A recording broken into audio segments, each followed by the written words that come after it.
We have a session that's looking at what is the actual impact of the Arbitration and Mediation Act? Has it had the intended impact? It's going to be just over a year from its enactment when we're having this conference. So at the time of enactment, there was a lot of excitement. It's going to change the face of arbitration in Nigeria. Has it actually done so?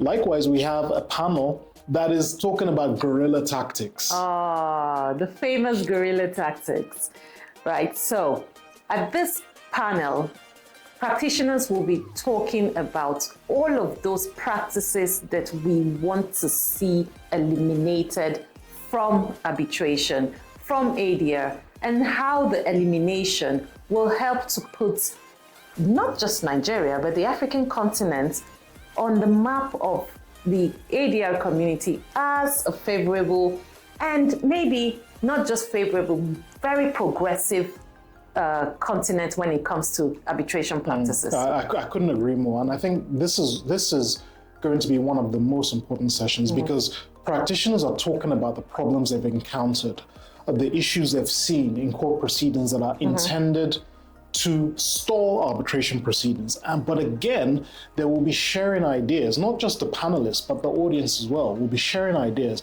as to how do you overcome these guerrilla tactics. How do you even foreshadow these guerrilla tactics, right? The idea being that arbitration should work the way it is intended.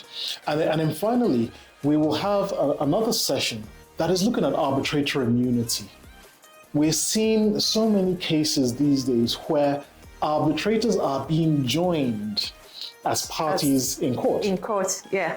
So I dare say that this panel will be one of the most attended panel. Not to say that the others will not be, but this panel is kind of a favorite with arbitrators because it's one thing for you to overcome due process paranoia. It's another to find that in trying to overcome it, you have been joined in a suit.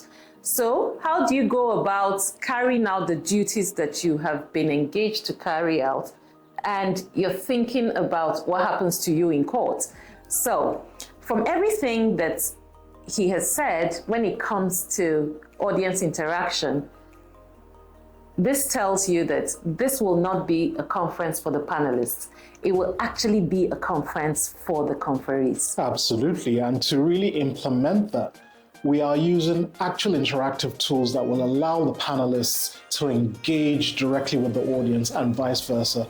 As the conversation is going on, you in the audience can ask questions directly to the panelists and they will see it. So it's a two-way conversation. It's going to be a great time.